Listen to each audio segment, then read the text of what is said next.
هناك كتاب بعنوان القيادة تحد The Leadership Challenge، كتبه باحثان أمريكيان ومن أكثر الكتب مبيعا في العالم، وعده النقاد من أهم كتب القيادة، وهو مشروع بحثي استقصائي لتحديد سمات القائد الناجح. وقد قام الباحثان بدراسة ميدانية كان السؤال الموجه ل1.5 مليون إنسان في مختلف القارات: ما الصفة الأولى التي تبحث عنها في القائد؟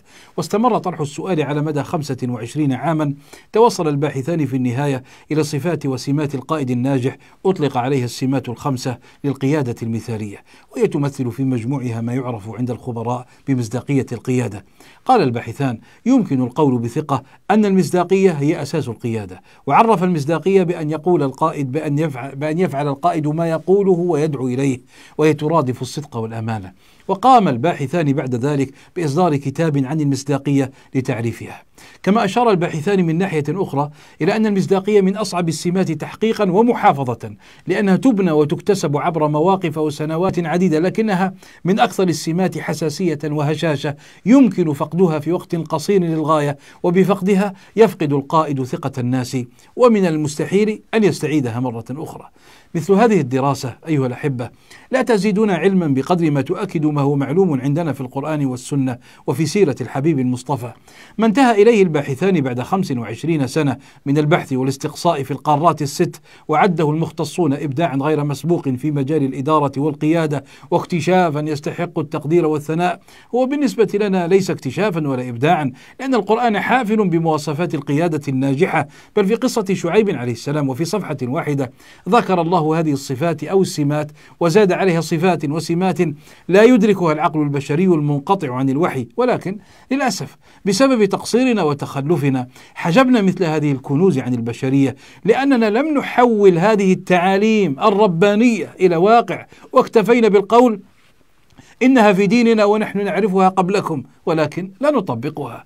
حددت قصة شعيب عليه السلام 4 صفات أو سمات لنجاح القائد أو الداعية أو المصلح. الصفة الأولى المصداقية، مطابقة القول للفعل، في قوله تعالى: وما أريد أن أخالفكم إلى ما أنهاكم عنه. الصفة الثانية إرادة الإصلاح، إن أريد إلى الإصلاح ما استطعت، إن أريد في فعلي وأمري لكم إلى الإصلاح أن تصلح أحوالكم الدينية والدنيوية، ليس لي هوى ولا منفعة شخصية. وفيه دليل أن المصلح أو القائد أو الداعية بحاجة إلى تحديد الغاية من السعي والجهد المبذول، والتحلي بإرادة وعزيمة لا تعرفان اليأس. الصفة الثالثة اتخاذ الأسباب الموصلة إلى الهدف، في قوله: وما توفيقي إلا بالله. التوفيق أيها الأحبة ضد الخذلان، وهو الفوز والفلاح في إصابة الإصلاح.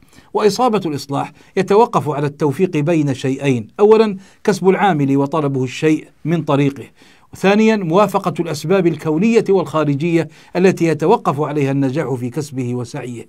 وتسخير هذين الأمرين إنما يكون من الله وحده. والمعنى: وما توفيقي لإصابة ذلك فيما أستطيعه منه إلا بحول الله وقوته وفضله ومعونته.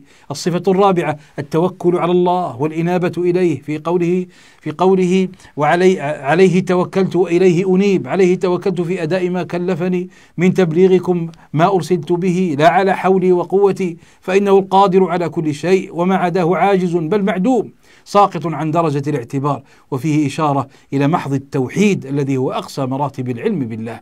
وإليه أنيب، أي إليه وحده أرجع في كل ما نابني من الأمور في الدنيا، وإلى الجزاء على أعمالي في الآخرة، فأنا لا أرجو منكم أجرا ولا أخاف منكم ضرا. وفي ترتيب هذه الأجوبة الثلاثة: أرأيتم إن كنت على بينة من ربي ورزقني منه رزقا حسنا، وما أريد أن أخالفكم إلى ما أنهاكم عنه، إن أريد إلى الإصلاح ما استطعت، وما توفيقي إلا بالله، عليه توكلت وإليه أنيب. ترتيب هذه الأجوبة على هذا النسق شأن وعبرة لمن كان له قلب يتدبر، وهو التنبيه على أن العاقل يجب أن يراعي في كل ما يأتيه ويذره أحد حقوق 3: أعلاها أن يراعي حق الله تعالى في كونه على بينة من ربه، ثانيها أن يراعي حق النفس وذلك بتمكينه من الرزق الحسن، ثالثها أن يراعي حق الناس بنصحهم من غير طمع ولا حظ فيما عندهم. اللهم اجعلنا من عبادك الصالحين المصلحين الفعالين للخيرات، وأصلح لنا في ذرياتنا، وللحديث بقية، والحمد لله رب العالمين.